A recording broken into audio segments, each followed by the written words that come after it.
everybody. Welcome to Odd and Untold, the podcast where we talk about all things strange and spooky. And this week, I'm going to be talking about some enigmatic entities. These are beings or creatures or cryptids that don't really fit too well into established uh, categories. Are they ghosts? Are they aliens? Are they cryptids? Are they interdimensional beings? We just don't know.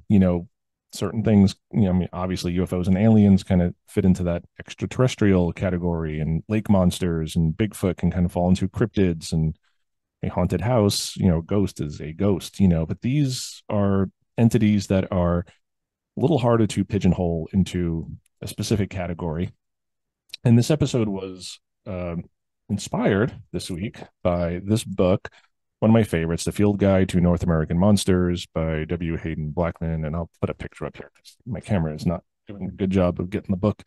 But it's this really good guidebook. It's sort of set up as a field guide, The Field Guide to North American Monsters. And it's a little bit tongue in cheek, but there's a lot of good info in there.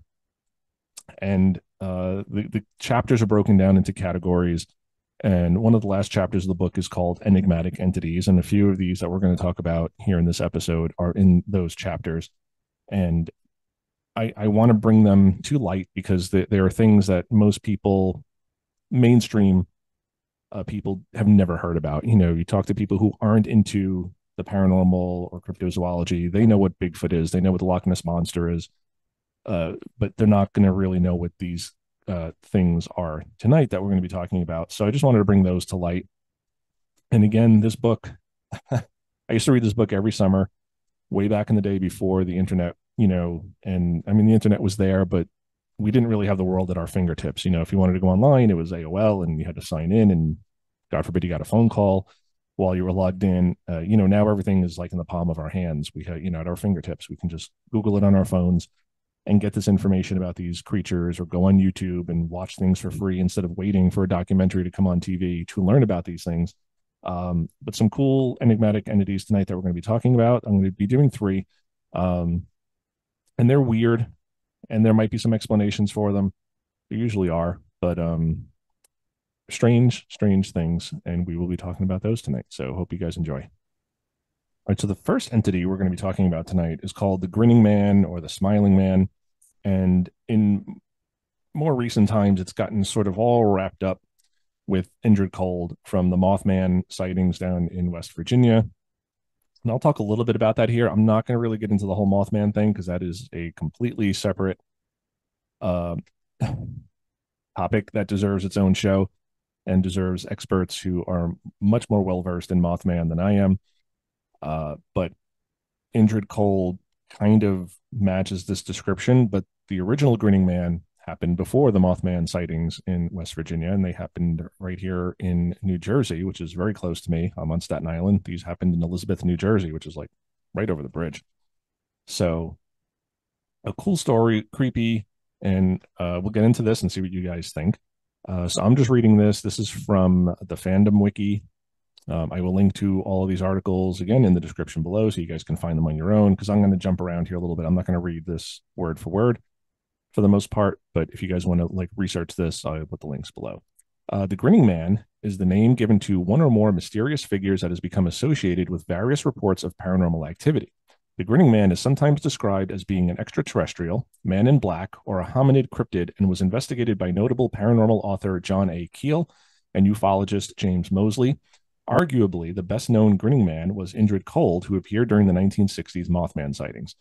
So I take a little issue with this because the original one was seen in New Jersey, the original Grinning Man, and was investigated by John Keel. And the Mothman in West Virginia was also famously investigated by John Keel. So I don't know how much creative liberty he took here, how much of a jump he made connecting these two things. I don't know. Again, I'm not a Mothman expert, but things like that always make me wonder. And again, it could very well be related, or it could just be a leap of faith and, two things being related that aren't. So who knows? But I'm going to mainly talk about the New Jersey sighting here. So the story goes, perhaps the most famous sighting of a Grinning Man is reported to have taken place on October 11th, 1966 in Elizabeth, New Jersey. The entity was sighted by two boys, James Yakitis and Marvin Munoz, as they were walking home along 4th Street and New Jersey Street when they reached a corner parallel to the New Jersey Turnpike. We all know the Jersey Turnpike here. The turnpike is elevated, and there is an extremely steep incline going down from the busy street above, which leads to 4th Street. A very large, high wire fence runs along the edge of the other side of the street below where the boys were walking, making it incredibly difficult to near impossible for anyone to want to climb up the incline to the turnpike above. There are bright street lights in that area, which gave the boys a good glimpse of what they called the strangest guy we've ever seen. Yankitis noticed the strange entity first.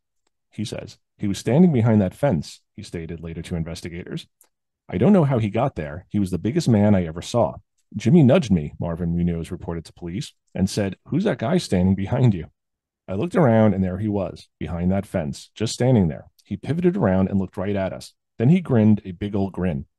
There had been recent reported incidents of violence in the nearby neighborhood, such as a middle resident being chased by a tall green man, I don't know what that means, down that same street on the same night. So the boys fled quickly. So they're thinking, weird man, possibly the guy behind some recent criminal activity. Well-known author, paranormal investigator, and journalist John Keel visited the two boys in Elizabeth, New Jersey, 3 days after the incident. Along with Keel came UFO lecturer James Mosley and actor Chuck McCann. Munoz and Yankitis were interviewed by Keel separately in the home of Mr. George Smith, and both boys told the exact same story.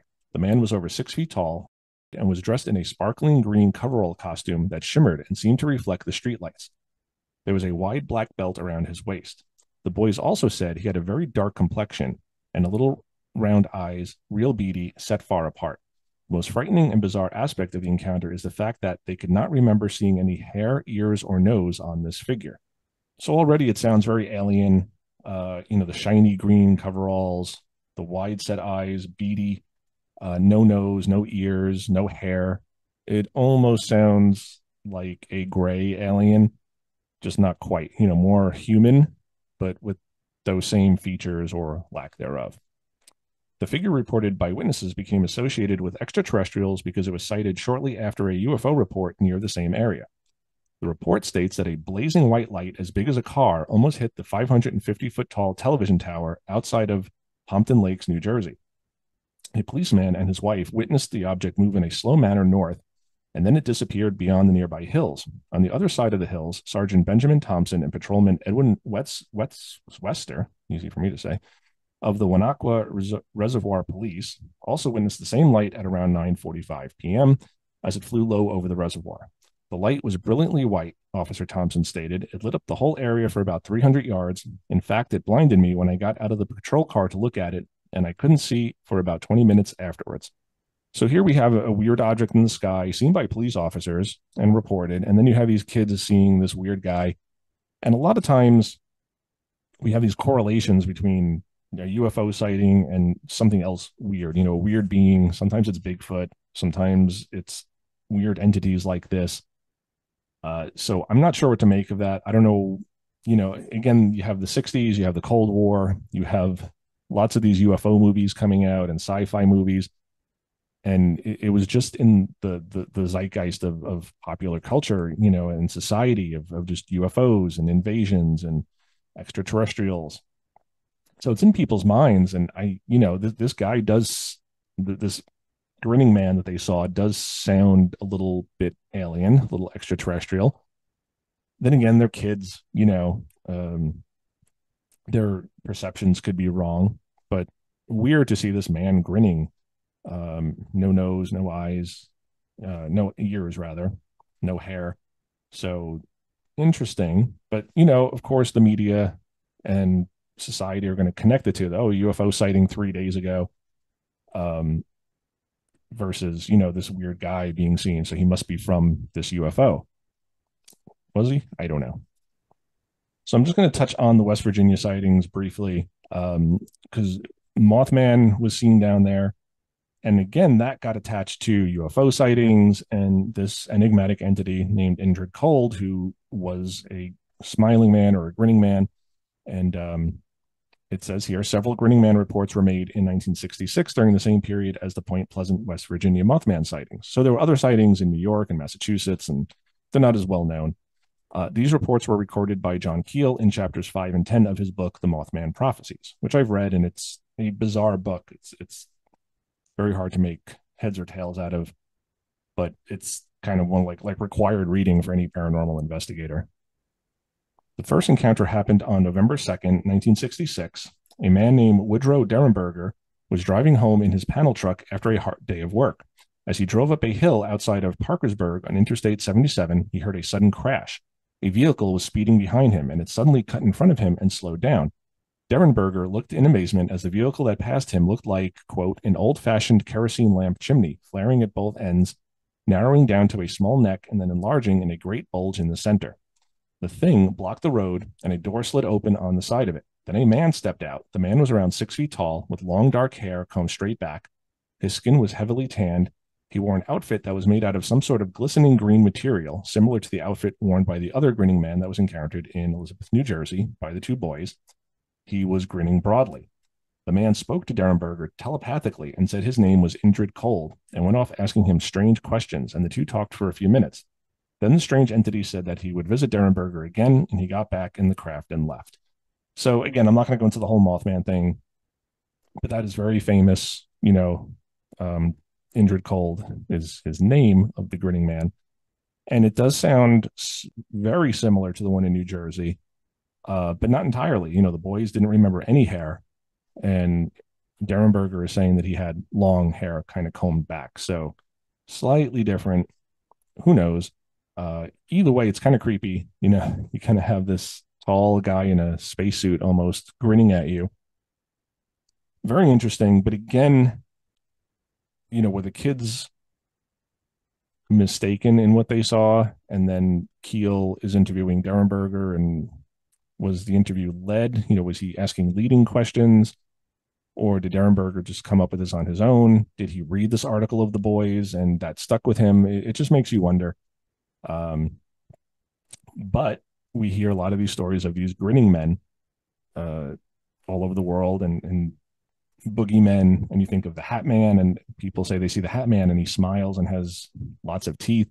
So all of these things, there's a lot of overlap with these entities, these boogeymen or Hat Men or shadow people, grinning man, smiling man, Indrid Cold. So weird to think about, interesting. Could this have just been a person? Could this have been a government stooge trying to, persuade people they didn't see a UFO? Who knows? I don't know why this guy would be hanging out by the New Jersey Turnpike and scaring two boys at night wearing a shiny, reflective green overall.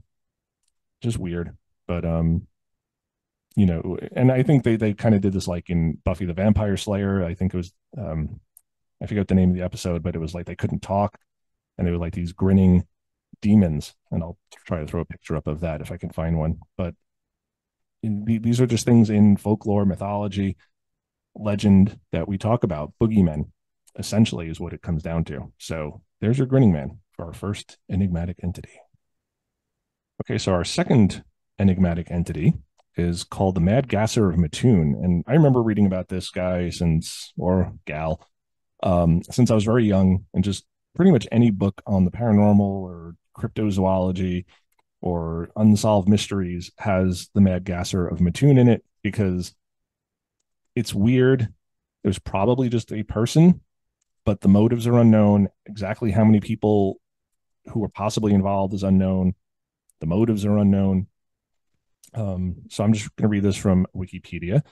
The Mad Gasser of Mattoon, also known as the anesthetic prowler, the phantom anesthetist, or simply the Mad Gasser, was the name given to the person or people believed to be responsible for a series of apparent gas attacks that occurred in Mattoon, Illinois during the mid-1940s. More than 24 separate cases of gassings were reported to police over the span of 2 weeks, in addition to many more reported sightings of the suspected assailant. The Gasser's supposed victims reported smelling strange odors in their homes, which were soon followed by symptoms such as paralysis of the legs, coughing, nausea, and vomiting. No one died or had serious medical consequences as a result of the gas attacks. Police remained skeptical of the accounts throughout the entire incident. Many reported gassings had simple explanations, such as spilled nail polish or odors emanating from animals or local factories. Victims made quick recoveries from their symptoms and suffered no long-term effects. Nevertheless, local newspapers ran alarmist articles about the reported attacks and treated the accounts as fact. The attacks were widely considered to be a case of mass hysteria. However, others maintain that the Mad Gasser actually existed or that the perceived attacks have another explanation, such as industrial pollution. So, in a case like this, I could kind of see mass hysteria taking over because if you're reading newspaper reports or you're watching them on the news about a Mad Gasser, you don't necessarily even have to see the gasser. If you're just in your home and there's a weird smell, you might just jump to that. And I don't buy mass hallucination explanations when it comes to like UFO sightings or Bigfoot sightings because everyone has to see the same thing. And that is a much more visceral experience than smelling. You know, you can smell something uh, and attribute it to like, am I being gassed? I mean, we've all been there. You're sitting in your house and there's a bad smell. And did a mouse die in the walls? Are your neighbors cooking something or using a cleaning solution that's just really smelly? Is a factory down the road, you know, belching out fumes? There's so many different things that you can say, oh, that's a weird smell. And if you think there's this mad gasser running around, that's going to be your first assumption. So in this case, I can kind of see mass hysteria because people get worked up to think that, oh, there's somebody going around doing this and he must have gotten me. So let's go into the first appearances.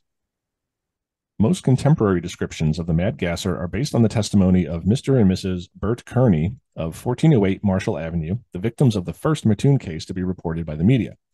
They described the gasser as being a tall, thin man dressed in dark clothing and wearing a tight-fitting cap. Another report, made some weeks later, described the gasser as being a female dressed as a man. The gasser had also been described as carrying a flit gun, an agricultural tool for spraying pesticide, which he reportedly used to expel the gas.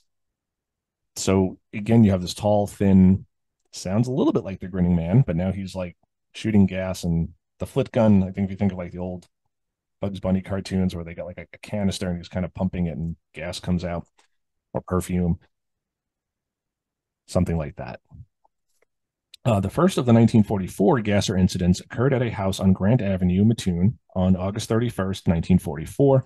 Urban Rafe was awakened during the early hours of the morning by a strange odor. He felt nauseated and weak and suffered from a fit of vomiting. Suspecting that he was suffering from domestic gas poisoning, Rafe's wife tried to check the kitchen stove to see if there was a problem with the pilot light, but found that she was partially paralyzed and unable to leave her bed. Later that night, some contemporary accounts refer to the time as the morning of the following day. A similar incident was also reported by a young mother living close by. She was awakened by the sound of her daughter coughing, but found herself unable to leave her bed. The next day, September 1st, there was a third reported incident. Aline Kearney of Marshall Avenue, Mattoon, reported smelling a strong, sweet odor around 11 p.m. At first, she dismissed the smell, believing it to be from flowers outside the window, but the odor soon became stronger and she began to lose feeling in her legs. Kearney panicked and her calls attracted her sister, Mrs. Reddy, who was in the house at the time. Mrs. Reddy also noticed the odor and determined that it was coming from the direction of the bedroom window, which was open at the time. The police were contacted, but no evidence of a prowler was found.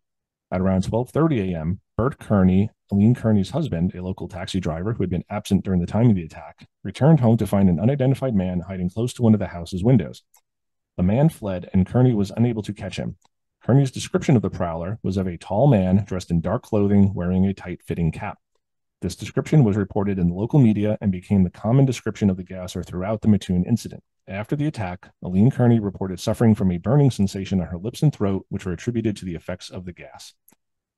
So, again, you have people smelling things, and with the media kind of talking about it, any sort of gas smell or bad smell could be attributed to the Mad Gasser. But it's interesting that people are talking of like paralysis.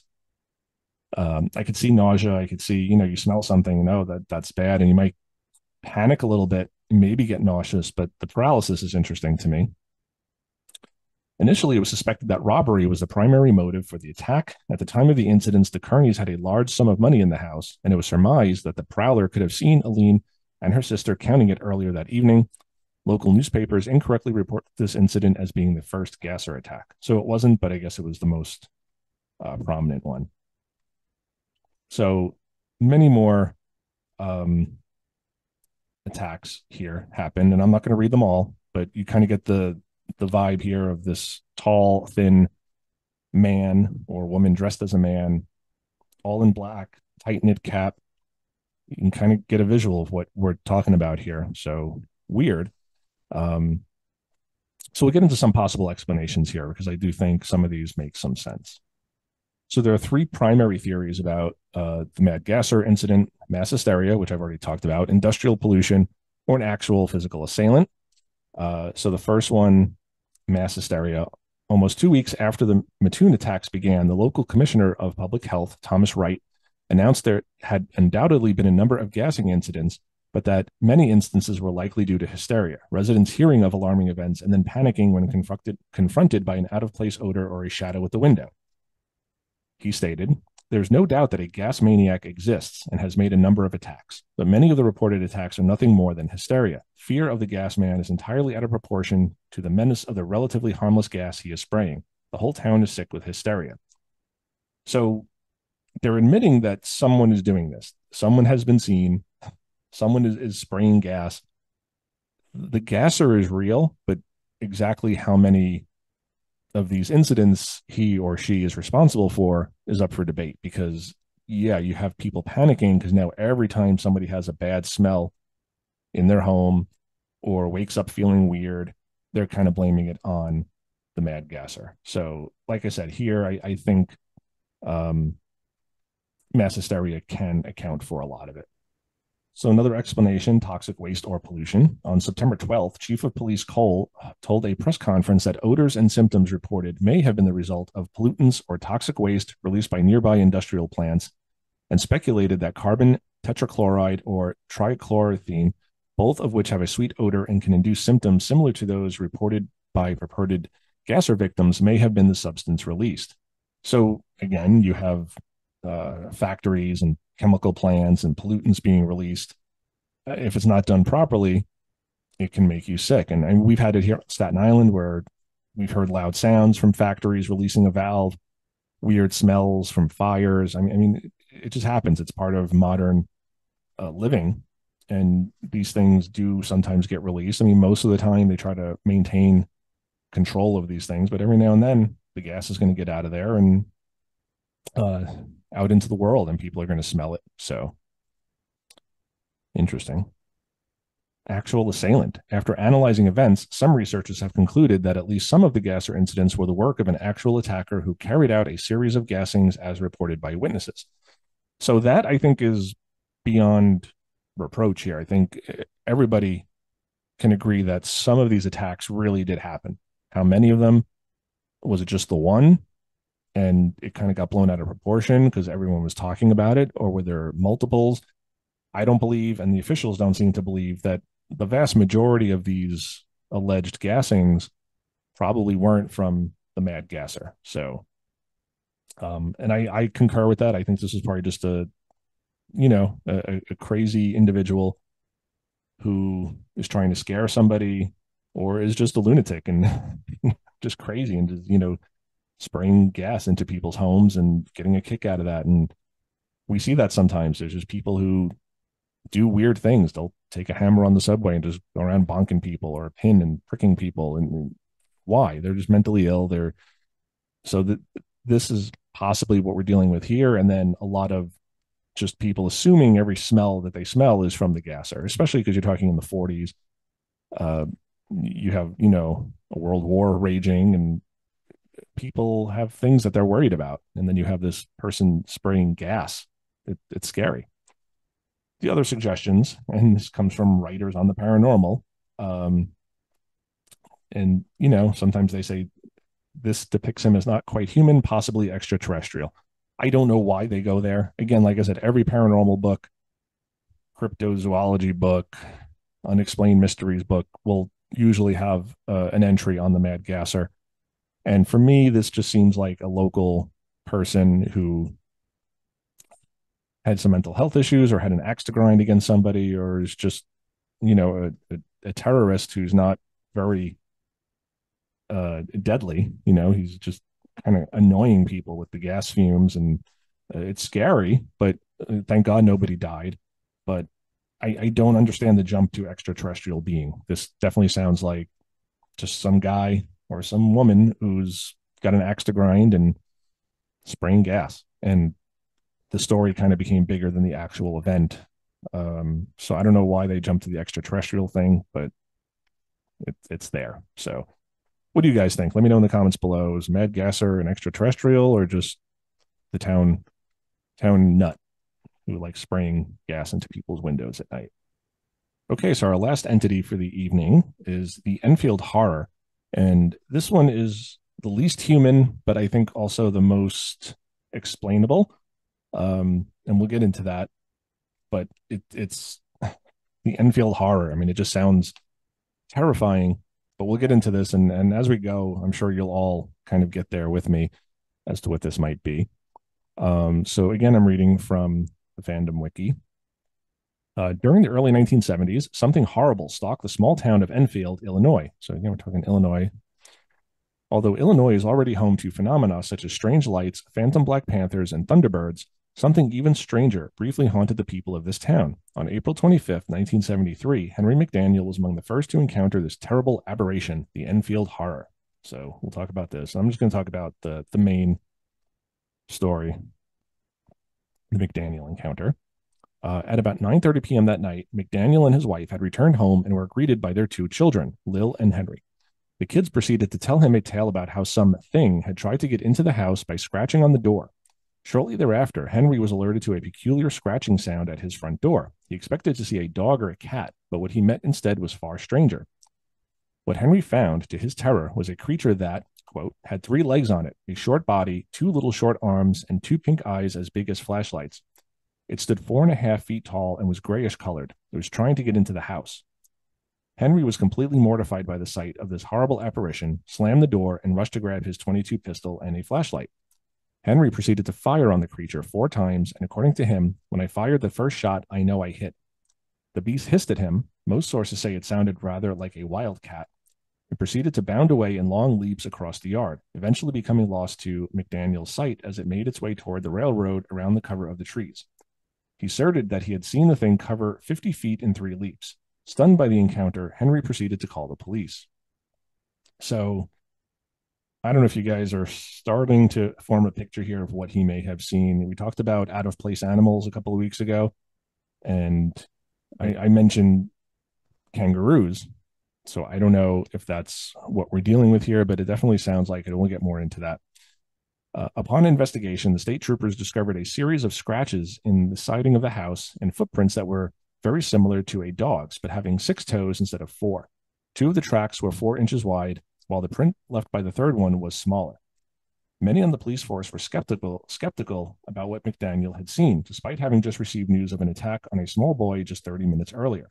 The creature had ripped at the child's clothes with the claws on its arms, while the talons on the toes had shredded the kid's shoes. However, the police couldn't find any trace of the entity, so things cooled down for the moment. However, on May 6th at 3 a.m., Henry encountered the creature again after having been roused from his sleep by the commotion from his neighbor's dogs. Once again, he saw the creature loitering about near the train tracks. This went on for several minutes until the entity casually bounced away into the night. McDaniel later said, I saw something moving out on the railroad track, and there it stood. I didn't shoot at it or anything. It started down on the railroad track. It wasn't in a hurry or nothing. Then, after word of the Enfield Horror had gotten around, people began to flock to the small town in hopes of seeing the thing. They were very enthusiastic, but they were also intrusive. This prompted local sheriff Roy Pritchard Jr. to warn McDaniel about keeping his mouth closed or he would be forced to incarcerate McDaniel.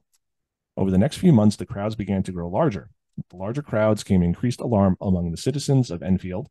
Some among them were genuine monster hunters, while others were just hunters or thrill seekers with guns. This forced the sheriff's hand, particularly when he had to arrest 5 gun-toting hunters for shooting a gray thing that ran through the woods. So you got this story about this creature, small little arms in the front, 3 legs, it's gray, it's got big eyes, and it hops. So to me, this definitely sounds like a kangaroo, possibly escaped from a lab or someone's exotic pet. So who knows? Lauren Coleman, famed cryptozoologist, says, I traveled to Enfield, interviewed the witnesses, looked at the siding of the house the Enfield monster had damaged, heard some strange screeching, banshee-like sounds, and walked away bewildered. So he's not sure what to make of it, but to me, this sounds very kangaroo like. Um, there was somebody who did contact the police and said that they had a pet kangaroo that escaped. So very possibly that again, it's one of these creatures that has not been seen anywhere else at any other time. It's kind of like the Dover Demon. I love the Dover Demon story, and I'll have to cover that at some point up in Massachusetts. And that more resembled like a gray alien. Um, just the big head, the big eyes, very thin, spindly body, but humanoid. And this, we're talking about like a 3-footed creature. Um, so it just seems like a kangaroo. And again, I could be wrong. Maybe this is an extraterrestrial or an interdimensional being that just crossed over for one night or a couple of nights and terrified this family. More than likely, though, I think this is a kangaroo, probably escaped from a lab. So maybe it had been shaved, maybe it was emaciated, maybe it had been tested on. So it kind of looked hideous, even though it was a kangaroo and just not recognizable as a kangaroo, especially in the dark. You know, you come home and your kids are screaming and terrified that something was trying to break in the house. Your anxiety goes up. Your perception's not going to be so great. And then you open the door and there this thing is.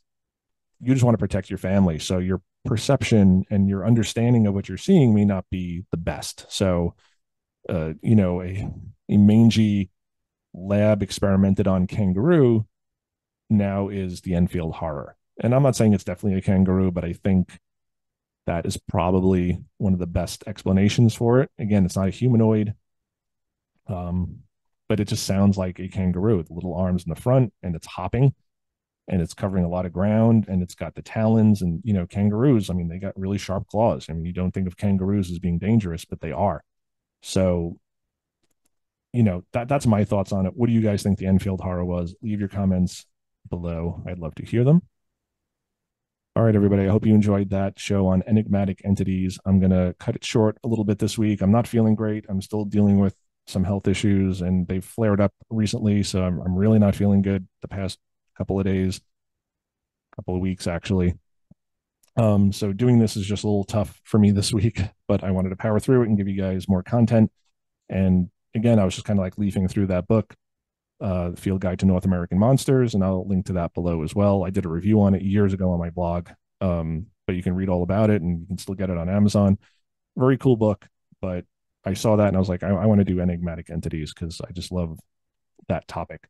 And even though I don't think there's anything paranormal about these entities, um, I think the gasser was just a crazy person in town. Enfield, I think, is just a kangaroo. Grinning Man, that's the weirdest one for me. But again, it might just be a, a weirdly dressed guy smiling at kids. I don't know. It's creepy, but not necessarily paranormal or extraterrestrial. So, but until next time, everybody, question everything. What were these things? Was the Enfield Horror just a kangaroo? Was the Mad Gasser from outer space, or was it just some weird guy who wanted to gas people and rob people? Question everything. And I will see you guys next week. Rock and roll.